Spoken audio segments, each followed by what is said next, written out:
Hey guys, it's Ian! Aussie Tech Vlogs. Ian Vlogs, I can't actually remember what I call this. I think it's Aussie Tech Vlogs.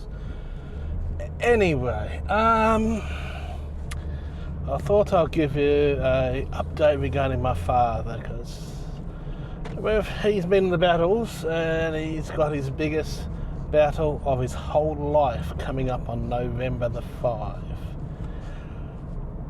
Now, I think I mentioned that he's got the skin growth on his head, which is going very big, and it is cancerous.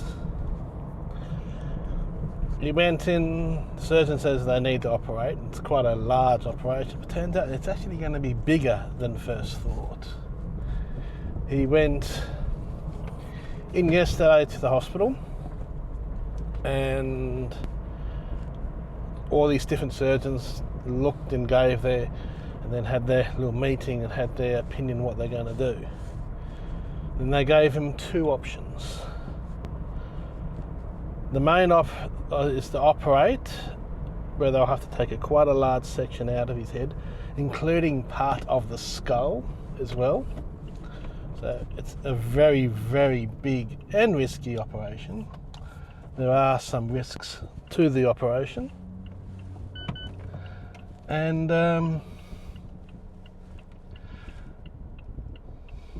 yeah, but it will give them better quality of life. The bad news is, though, as they said, look, even if we don't operate, it's probably not going to kill you. But his prostate cancer that we've already reported in the past will, in the next 3 to 4 years. They can't operate on that, they can't do anything about it. They can just prolong it, try and give as much quality of life for that. So they said the other option is to not have the operation, but he would have to most likely go into palliative care. Palliative, however you say it. And that means he would have no quality of life over the next 3 to 4 years.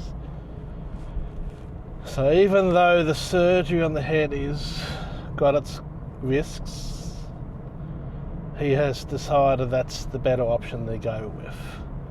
At least then he'll be in less pain over the next 3 to 4 years. It's scary for us kids to know that, you know, he's only got 3 to 4 years to live. Could even come up shorter. I don't know, because of the other repercussions before this. He's not exactly young. He's 87 years old, so hopefully he'll see out his 90th birthday. But it's a bit of a shock for all us all, and said November 5 he goes in for the main operation. He's actually getting an operation done today as well.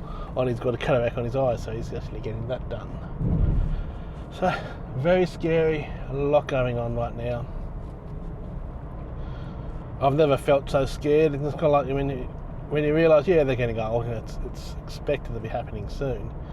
It's still never nice knowing, and like Dad's obviously been there all my life. He's been my rock. He's supported me throughout all these years. We don't exactly talk very much, but he's always been there. And the thought of him not being there anymore is a bit scary. Mum's becoming a bit of a handful herself, so that adds to a bit of concern. Yeah, it's a lot to take in. It's scary for all of us. It must be even more scary for him. And I can see that it's scaring him a bit, which I can understand. It's a very, very big operation. And it has its risks, which is, yeah. Well, let's be positive that the operation itself goes well. But yeah, it's still a lot to take in. He's just, yeah, at least mentally he's still very strong. He's very with it, so yeah, his mind is strong, but his body's letting him down. Where Mum, her body's strong, apart from her hip, but her mind's letting her down. So got one of each. So a lot to go on at the moment, so that's why you haven't seen too many videos from me lately. And yeah, thank you for all of you that do actually watch, especially if you've watched this far. I appreciate it, and we'll see you in the next one. I'm Ian, catch you later.